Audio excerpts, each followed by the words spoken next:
तो दोस्तों कल हमने पढ़ा था parallelogram law of vector addition. तो भाई आज कुछ एक चीज और देखेंगे इसी में। तो भाई ये सिनेरियो था हमारा कल का, ये वेक्टर ए था और ये वेक्टर बी था और इसको मैंने पैरेलल लाइन बना दी वेक्टर ए के यहाँ पे और एक ये वेक्टर बी के। तो ये एक पैरेललोग्राम बन गया ओ ए सी बी। तो भाई इसमें ये रिजल्टेंट होता है, कल हमने देखा था, और इस लाइन को हमने एक्सटेंड कर दिया और पॉइंट सी से एक परपेंडिकुलर ड्रॉप कर दिया यहाँ पे डी पे, और सिमिलरली इस पॉइंट से बी पॉइंट से एक परपेंडिकुलर यहाँ ड्रॉप किया जो कि है पॉइंट के पे। इस पॉइंट पे एक परपेंडिकुलर है। तो भाई आप क्लियरली देख लो, ए और बी के बीच का एंगल थीटा था, तो ये एंगल भी थीटा हो जाएगा क्योंकि ये लाइन जो है इसके पैरेलल है और इस लाइन को हमने एक्सटेंड कर दिया, तो ये एंगल थीटा होने वाला है। और रिजल्टेंट का जो एंगल है वेक्टर बी से वो अल्फा है। तो भाई अब क्या है, अब देखो यहाँ पे दो राइट ट्रायंगल बन रहे हैं, एक ओ के बी और एक सी के बी। तो इन दो ट्रायंगल में आप देखो ये जो है कॉमन साइड है और इन दोनों ट्रायंगल के लिए ये परपेंडिकुलर है, ये वाला। तो भाई परपेंडिकुलर क्या होता है, यहाँ से इस परपेंडिकुलर के बी की वैल्यू निकल के आ जाएगी। के बी की वैल्यू जो है, अगर इस ट्रायंगल में आप देखो ओ के बी में, तो बी यहाँ पे हाइपोटेनियस है, तो इसकी वैल्यू आएगी B sine alpha. B sine alpha ये निकल के आएगी। और इस ट्रायंगल में सी के बी में हाइपोटेनियस है आपका ए, क्योंकि ये ए का मैग्नीट्यूड था तो ये ए होगा बी सी। तो ये आ जाएगा A sign beta, A sign beta. ये जो एंगल है यहाँ पे आर और ए के बीच में, इसको बीटा बोल दिया मैंने। सिमिलरली इन ट्रायंगल, अब दो ट्रायंगल और है, एक O C D, O C D, and एक ट्रायंगल ये है B C D, B C D. तो भाई इन दोनों ट्रायंगल्स में भी सी डी जो है ये परपेंडिकुलर बन रहा है और बेस इनका ये है। तो भाई ट्रायंगल ओ सी डी में जो सी डी की वैल्यू है, सी डी की वैल्यू अगर आप इस ट्रायंगल से निकालो ओ सी डी से, तो हाइपोटेनियस रहने वाला है आर, तो ये आ जाएगा आर साइन अल्फा। और बी सी डी ट्रायंगल को अगर पकड़ोगे बी सी डी, तो ये आ जाएगा A sine theta, A sine theta. तो भाई इनको अगर आप थोड़ा मैनिपुलेट करोगे, B by sine beta is equal to A by sine alpha, ये ऐसा आ जाएगा यहाँ पे। और यहाँ से आ जाएगा R by sine theta is equal to A by sine alpha, तो ऐसा बन जाएगा। तो भाई ए बाय साइन अल्फा जो है बी बाय साइन बीटा के भी बराबर है और आर बाय साइन थीटा के भी बराबर है, ए बाय साइन अल्फा। तो ये एक फॉर्मूला बन जाएगा B by sine beta is equal to A by sine alpha, A by sine alpha is equal to R by sine theta.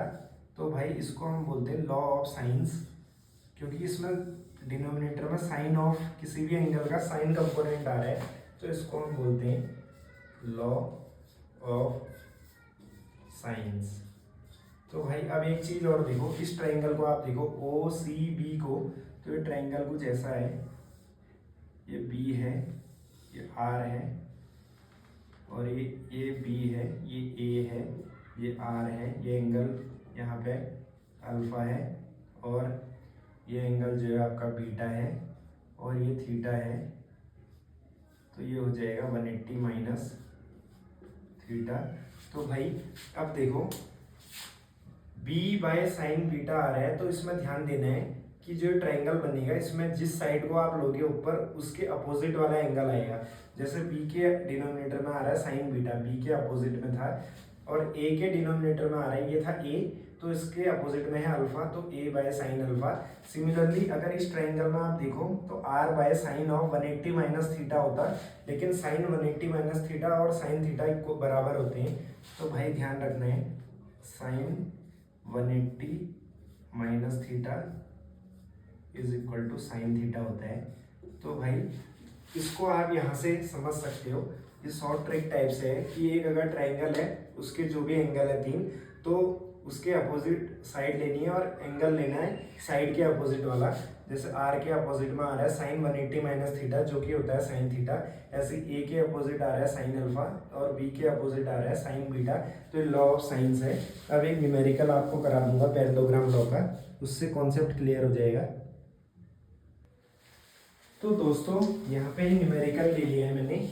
तो ये न्यूमेरिकल प्रॉब्लम है, क्या बोल रही है, एक मोटर बोट है, अब motor boat is travelling to north, इसका मतलब इसकी वेलोसिटी है नॉर्थ डायरेक्शन में एट 25 किलोमीटर पर आवर। ये मोटर बोट की वेलोसिटी दे दी है और बोल रहा है कि वाटर करंट जो है, water current in the region जहाँ पे ट्रेवल कर रही है वहाँ पे वाटर करंट जो है 60 डिग्री ईस्ट ऑफ साउथ में है। तो भाई इसका पहले हम डायग्राम बनाते हैं। ये है आपका ईस्ट, ये है वेस्ट, ये है नॉर्थ, ये है साउथ। तो भाई ये बोल रहा है मोटर बोट ट्रेवल कर रही है नॉर्थ की तरफ, मतलब कि इसकी वेलोसिटी यहाँ को है। तो मान लो ये ओ पॉइंट है, तो मैंने बोल दिया कि ओ ए जो है इसका वेलोसिटी वेक्टर है और इसको बोल देता हूँ वेक्टर ए। ओ ए जो है वेक्टर ए है। अब ये क्या बोल रहा है, इस रीजन में जो वाटर करंट है 60 डिग्री ईस्ट ऑफ साउथ है। ये जो है साउथ की लाइन है ये वाली, तो इसके 60 डिग्री ईस्ट में मतलब इस लाइन से 60 डिग्री ईस्ट की ओर। तो भाई वाटर करंट जो है कुछ इस तरह से आ जाएगा।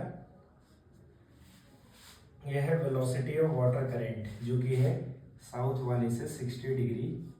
तो भाई ये जो लाइन है इस पर पूरा एंगल होगा 180। अगर ये 60 डिग्री है तो ये एंगल निकल के आ जाएगा 120 डिग्री। तो वाटर करंट को आप बोल दो वेलोसिटी ऑफ वाटर, तो ये हो गया वेक्टर वी डब्ल्यू। तो भाई यहाँ पे वेक्टर ए जो कि वेक्टर ए है वो वेलोसिटी है मोटर बोट की और वी डब्ल्यू है वेलोसिटी ऑफ वाटर करंट।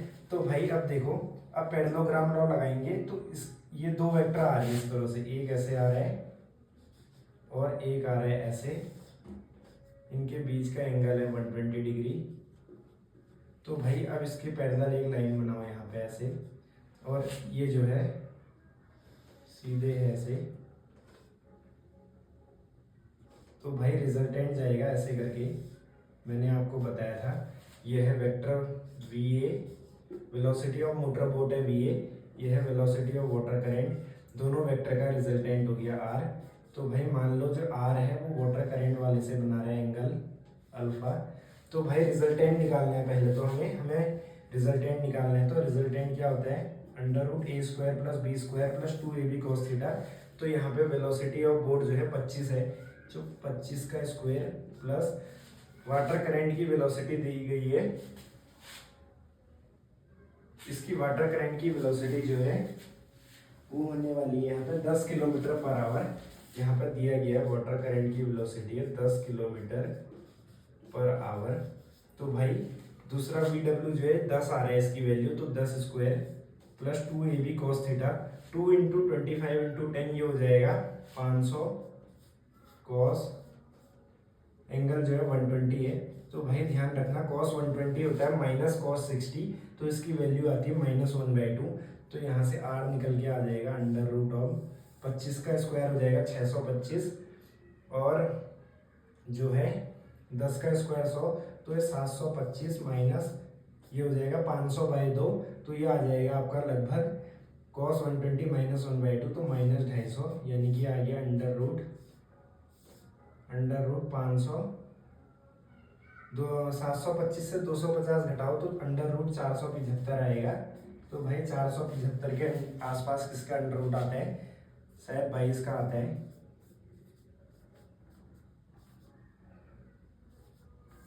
चार सौ चौरासी होता है 22 का अंडर रूट, तो ये लगभग 22 के आसपास ही आएगा। और 21 का अगर आप देखो ये होता है 441, तो इसका आंसर होगा लगभग 22 किलोमीटर पर आवर। तो अप्रोक्सीमेटली 22 किलोमीटर पर आवर होगा। तो भाई इसका दूसरा पार्ट जो है वो बोल रहा है कि डायरेक्शन बताओ वाटर करंट की साइड से। तो मतलब हमें सिंपल क्या चाहिए, एंगल अल्फा चाहिए। वाटर करंट से जो एंगल बना रहा है रिजल्टेंट अल्फा वो चाहिए है। तो भाई आप वाला फॉर्मूला लगाओगे यहाँ पे tan alpha is equal to, मैंने आपको बताया था tan अल्फा जो होता है वो होता है जिसके साथ एंगल बना रहा है उसके साथ ट्रिग्नोमेट्रिक टर्म्स नहीं आते, तो यहाँ पे साइन वाला आता है ऊपर, वो आएगा वी ए के साथ। तो वी ए साइन 120, क्योंकि वी डब्ल्यू से तो एंगल बना रहे हैं ना, तो ऊपर आएगा वी ए साइन 120, यानी कि वी ए है 25 साइन 120 अपॉन बी सिंपल आ जाएगा वाटर करंट नीचे 10 प्लस 25 कॉस 120 डिग्री। तो भाई ये आप कैलकुलेट कर लेना और बता देना इसका आंसर। कैलकुलेटर से आपको करना पड़ेगा क्योंकि इन्वर्स करके आपको अल्फा की वैल्यू मिलेगी। तो इसका आंसर बता देना भाई कितना आ रहा है। तो दोस्तों इसी में अगला पार्ट हम देखेंगे वो है resolution of vector. Resolution of vectors. तो भाई ये क्या होता है? तो भाई मैंने बोला कि एक्स वाई प्लेन है मेरा, ये है एक्स एक्सिस और ये है यहाँ पे वाई एक्सिस। तो एक्स वाई प्लेन है, इसमें कोई वेक्टर ए है, इसको मैं बोलता हूँ वेक्टर ए। इसका एंगल जो है पॉजिटिव एक्स डायरेक्शन से थीटा है एंटी क्लॉकवाइज। तो भाई ये जो है आपका ओ ए से बोल दो। तो जो ओ ए का मैग्नीट्यूड है वो ए है। तो भाई अब यहाँ से एक परपेंडिकुलर आप ड्रॉप कर दो। तो परपेंडिकुलर आप ड्रॉप कर दो। तो भाई ये इसको बोल दो आप पॉइंट बी। तो यहाँ से आपको दिख रहा होगा ओ बी जो आ जाएगा वो आ जाएगा ए कॉस थीटा, यह आ जाएगा आपका ओ बी। और ये जो है ए बी ये आ जाएगा आपका ए साइन थीटा। तो भाई ये जो वेक्टर है वेक्टर ए, इसको आप ऐसे लिख सकते हो vector A is equal to, अब देखो कल मैंने आपको बताया था इस डायरेक्शन के अलोंग जो यूनिट वेक्टर होता है वो होता है आई कैप और वाई डायरेक्शन के अलोंग होता है जे कैप। ये यूनिट वेक्टर्स हैं। और भाई हमेशा ध्यान रखना अगर किसी भी वेक्टर को आपको दिखाना है वेक्टर ए को, तो आप उसको ऐसे दिखाओगे मॉड ऑफ वेक्टर ए। ये है आपका मॉड मैग्नीट्यूड जो है वेक्टर ए का, और इसको आप मल्टीप्लाई करोगे अगर ए कैप से, तो ए कैप यूनिट वेक्टर है ए की डायरेक्शन के अलोंग। तो भाई हमेशा ध्यान रखना ए कैप आता है यूनिट वेक्टर किसी भी वेक्टर का, वो होता है vector A upon mod of vector ए। तो भाई ये होता है यूनिट वेक्टर किसी भी वेक्टर का। तो अब आप क्या करो, इस वेक्टर के जो कंपोनेंट हैं आपको पता लग गया, एक्स डायरेक्शन के अलोंग है ए कॉस थीटा, वाई डायरेक्शन के अलोंग है ए साइन थीटा। तो यहाँ पे आप इसको ऐसे लिखोगे वेक्टर ए जो होगा वो हो जाएगा ए कॉस थीटा आई कैप प्लस ए साइन थीटा जे कैप। तो भाई किसी भी वेक्टर को आप ऐसे दिखा सकते हो। ये जो है 2 डायमेंशनल वेक्टर है क्योंकि एक प्लेन में है, ये वेक्टर है एक्स वाई प्लेन में। तो इसका जो है जेड कंपोनेंट आ नहीं रहा है, तो उसको आप ऐसे लिख दो 0 के कैप, क्योंकि एक प्लेन में है तो प्लेन के बाहर इसका कोई कंपोनेंट नहीं आएगा परपेंडिकुलर टू प्लेन। तो इसका जो जेड कंपोनेंट है वो 0 है और एक्स कंपोनेंट है ए कॉस थीटा, ये यूनिट वेक्टर है एक्स डायरेक्शन के अलोंग आई कैप, और वाई डायरेक्शन के अलोंग है यूनिट वेक्टर जे कैप। तो इसका कंपोनेंट है ए साइन थीटा। तो वेक्टर ए आ गया ए कॉस थीटा आई कैप प्लस ए साइन थीटा जे कैप। तो भाई ये था 2 डायमेंशनल में वेक्टर को रिजोल्व कैसे करते हैं। अब 3D वाला बताता हूँ इसके बाद। तो दोस्तों अभी हमने देखा था 2D में वेक्टर को रिजोल्व कैसे करते हैं, अब हम देखेंगे 3D में। तो भाई ये मैंने एक X Y Z coordinate system बना दिया जो कि एक क्यूबिक टाइप का होगा, क्यूबॉइड भी हो सकता है, पर ये हमने क्यूब टाइप का बना दिया यहाँ पे। और इसकी ओरिजिन यहाँ पे है, ये आपकी एक्स एक्सिस है, यहाँ पे है वाई एक्सिस, ये है आपकी वाई एक्सिस, ये वाई एक्सिस है, ये एक्स एक्सिस है और ये जेड एक्सिस है। तो मैंने बोला यहाँ पे कोई वेक्टर है, ओरिजिन थी यहाँ पे, तो वेक्टर ओ ए मैंने बोला ये वेक्टर है वेक्टर ओ ए।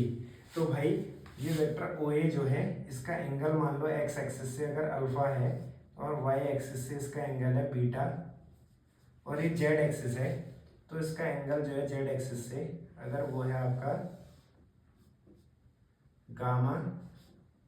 तो भाई इसके कंपोनेंट कोई भी वेक्टर है, अगर मान लो कोई एक वेक्टर है वेक्टर ए, ये एंगल बनाते हैं, कोई भी एक लाइन है, इससे एंगल अगर ये थीटा बनाता है तो इसका कंपोनेंट इस लाइन के अलोंग आएगा हमेशा ए कॉस थीटा, ये आप ध्यान रखना। तो भाई ये वेक्टर ए एक्स एक्सिस से एंगल बना रहा है अल्फा, तो ए का जो एक्स कंपोनेंट है उसे ए एक्स बोल देता हूँ, वेक्टर ए एक्स, यह आ जाएगा आपका ए कॉस अल्फा और इसकी डायरेक्शन है एक्स डायरेक्शन। तो I cap unit vector along X direction, ये ऐसे दिखाएंगे हम इसे। और इसका कंपोनेंट वाई डायरेक्शन में कैसे आएगा, ये जो है वाई डायरेक्शन से एंगल इसका बीटा है, तो किसी लाइन से एंगल अगर वेक्टर एंगल थीटा बनाता है उसका कंपोनेंट आएगा उस लाइन की डायरेक्शन में ए कॉस थीटा। तो भाई सिमिलरली वाई से ही एंगल बना रहा है बीटा, तो इसका वाई कंपोनेंट आ जाएगा ए कॉस बीटा जे कैप। और भाई ए जो है यहाँ पे मैग्नीट्यूड है वेक्टर ए का, तो भाई किसी भी वेक्टर का अगर आपको कंपोनेंट निकालना है तो magnitude into cos of angle, और ये डायरेक्शन बताता है यूनिट वेक्टर की ये कंपोनेंट जो है एक्स डायरेक्शन में था वाई डायरेक्शन में। सिमिलरली जेड डायरेक्शन में अगर आप देखोगे तो जेड डायरेक्शन से इस वेक्टर का एंगल गामा है, तो ये आ जाएगा ए कॉस गामा के कैप, क्योंकि जेड डायरेक्शन के अलोंग यूनिट वेक्टर होता है के कैप। तो भाई वेक्टर ए अगर आप दिखाओगे ऐसा बनेगा ए कॉस अल्फा आई कैप प्लस ए साइन कॉस बीटा जे कैप प्लस ए कॉस गामा के कैप। जहाँ पे जो ए हम लिख रहे हैं ये ए है आपका मॉड ऑफ वेक्टर ए, ये मैग्नीट्यूड है वेक्टर ए का। तो भाई किसी भी वेक्टर के कंपोनेंट्स ऐसे करते हैं, ये जो है आई जे के जो है ऑर्थोगोनल यूनिट वेक्टर्स हैं, तो इसको हम इसके तीन कंपोनेंट आ गए तीन परपेंडिकुलर डायरेक्शंस में। तो भाई ये है रिजोल्यूशन ऑफ वेक्टर, 2D में भी आपको बता दिया और 3D में भी। तो दोस्तों अब एक एग्जांपल से आपको समझाता हूँ।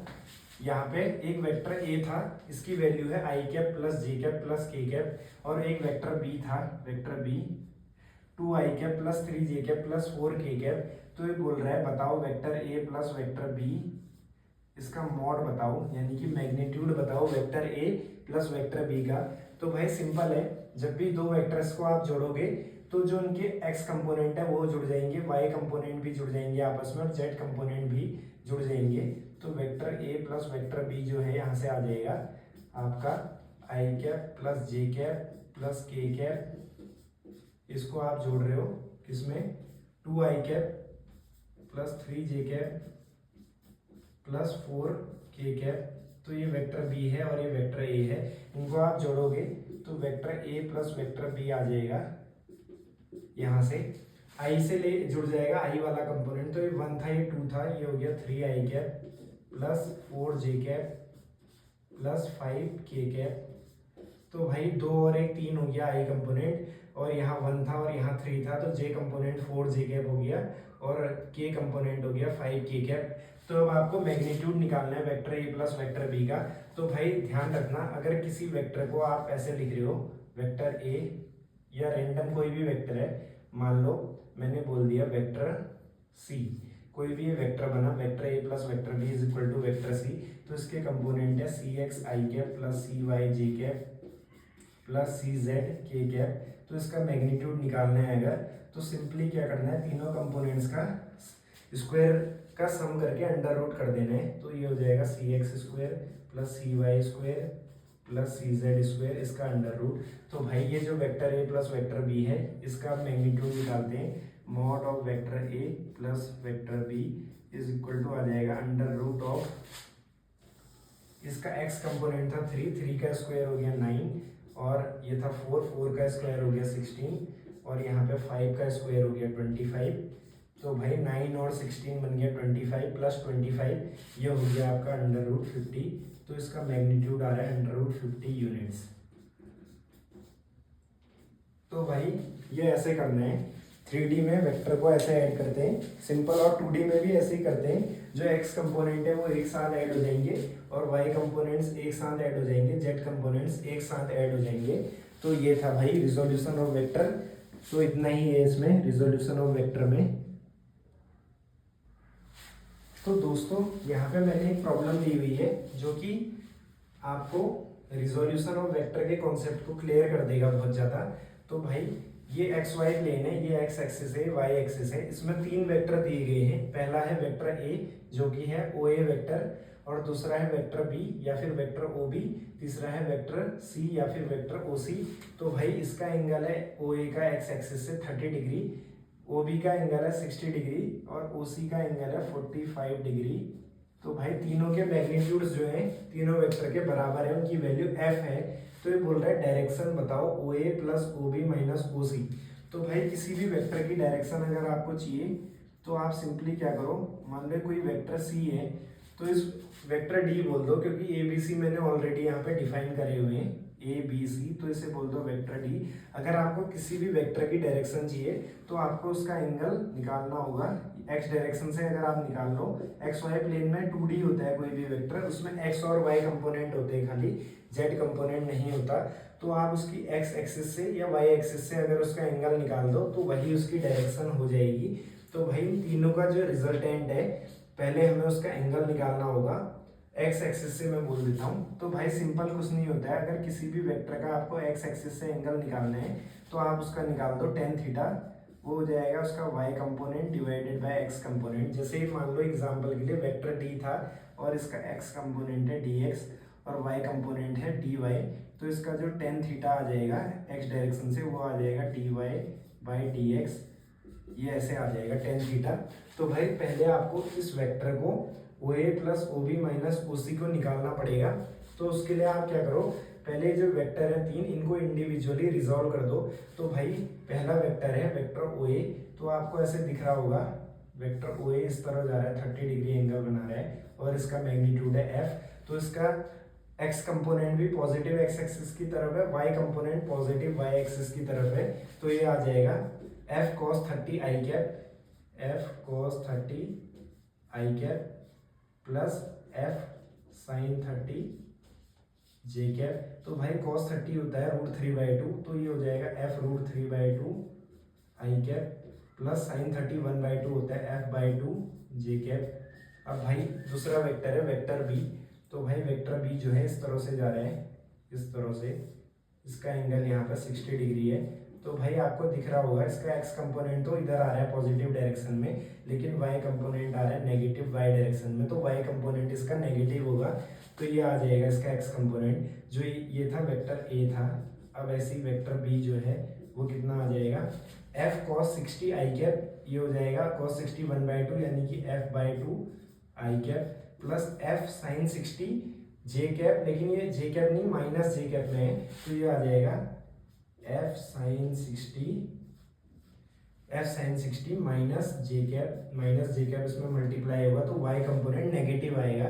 तो वेक्टर बी यहाँ पे निकल के आया f/2 आई कैप माइनस साइन 60 होता है √3/2 f √3/2 जे कैप। तो भाई देख सकते हो इसका y कंपोनेंट नेगेटिव है। तीसरा है वेक्टर सी, तो वेक्टर सी कुछ ऐसे करके है, ये x डायरेक्शन है, ये प्लस y डायरेक्शन है, ये प्लस x डायरेक्शन है, वेक्टर सी जा रहा है ऐसे करके 45 डिग्री में। तो भाई इसका y कंपोनेंट तो आ रहा है प्लस y डायरेक्शन में, लेकिन x कंपोनेंट आ रहा है माइनस x डायरेक्शन में, तो इसका x कंपोनेंट नेगेटिव होगा। तो वेक्टर सी निकल के आ गया, ये हो जाएगा माइनस एफ कॉस 45 आई कैप, माइनस एफ कॉस 45 आई कैप प्लस y कंपोनेंट हो जाएगा f साइन 45 जे कैप।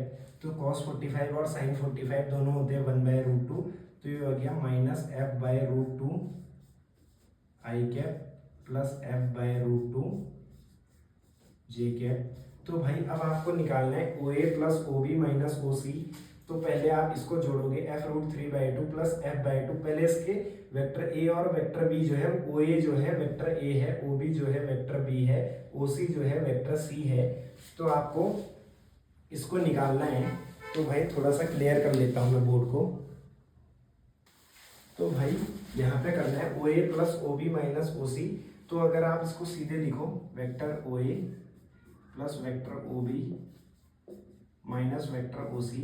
तो भाई ओ ए प्लस ओ बी पहले हम निकाल लेते हैं इसको। तो ओ ए प्लस ओ बी करेंगे तो ए का एक्स कंपोनेंट और बी का एक्स कंपोनेंट जुड़ जाएगा, तो f √3/2 प्लस f/2, तो ये f/2 कॉमन आ जाएगा, अंदर बचेगा √3 प्लस 1, √3 प्लस 1, ये हो जाएगा आई कैप। और जे कैप अगर निकाले f/2 माइनस f √3/2, तो f/2 कॉमन ले लो, तो f/2 माइनस f √3/2, तो ये आ जाएगा f/2 कॉमन लिया तो 1 माइनस √3, ये आ गया जे कैप। तो भाई ये आपका बना vector O A plus vector O B, इसमें से माइनस करना है ओ सी को, तो माइनस करना है किसको, ओ सी वेक्टर को या फिर वेक्टर सी को, तो minus F by root two I cap plus F by root two J cap. तो भाई जब आप इनको जोड़ोगे तो आई कैप वाला कंपोनेंट जो है ये माइनस माइनस प्लस हो जाएगा, तो वेक्टर जो इसका रिजल्टेंट जो आ रहा है O A plus O B minus O सी करेंगे, तो इसका आई कैप वाला एक साथ ले लो आप, तो आई कैप कॉमन ले लो या फिर पहले एफ कॉमन ले लो, ये हो जाएगा root three by two plus one by two plus one by root two I cap. और अगर इसका जे कंपोनेंट देखोगे तो एफ कॉमन ले लो, one minus root three by two और ये हो जाएगा minus one by root two, यह आ रहा है जे कंपोनेंट। तो भाई अगर डायरेक्शन निकालना है किसी भी वेक्टर की, मैंने आपको बताया था किसी भी वेक्टर की डायरेक्शन निकालनी है तो टेन थीटा आता है Y component divided by X component, तो इसका जो टेन थीटा आ जाएगा वो आ जाएगा इसका वाई कंपोनेंट जो कि है F into one minus root three by two minus one by root two divided by F into one plus root three by two plus one by root two. तो भाई ये एफ से F cancel हो गया, तो जो इसकी direction आएगी वो आएगी थीटा, थीटा हो जाएगा टेन इनवर्स ये, तो भाई टेन इनवर्स ऑफ ये वैल्यू आंसर हो जाएगा। तो सिंपल आप देख लो टेन थीटा जो है ये दे रहा है, तो थीटा इसकी डायरेक्शन बता देगा। तो भाई ऐसे करना है, किसी भी वेक्टर को कंपोनेंट्स में ब्रेक करना है और रिजल्टेंट निकालना है। अगर मान लो ये रिजल्टेंट था इन तीन वेक्टर का ओ A plus O B minus O C, तो पहले इंडिविजुअल वेक्टर्स को हमने कंपोनेंट्स में ब्रेक कर लिया और उसके बाद हमने उसकी रिजल्टेंट की वैल्यू कैलकुलेट कर ली जो ये आई थी, फिर हमने उसकी डायरेक्शन निकालनी थी। तो टेन थीटा होता है किसी भी वेक्टर का उसका Y component upon X component, तो रिजल्टेंट का ये वाई कंपोनेंट था, ये एक्स कंपोनेंट था। तो भाई ये आंसर हो गया। इसी के साथ रिजोल्यूशन ऑफ वेक्टर आपका कंप्लीट हो गया। तो इम्पोर्टेंट वीडियो है भाई, ये वॉच कर लेना इसे जरूर।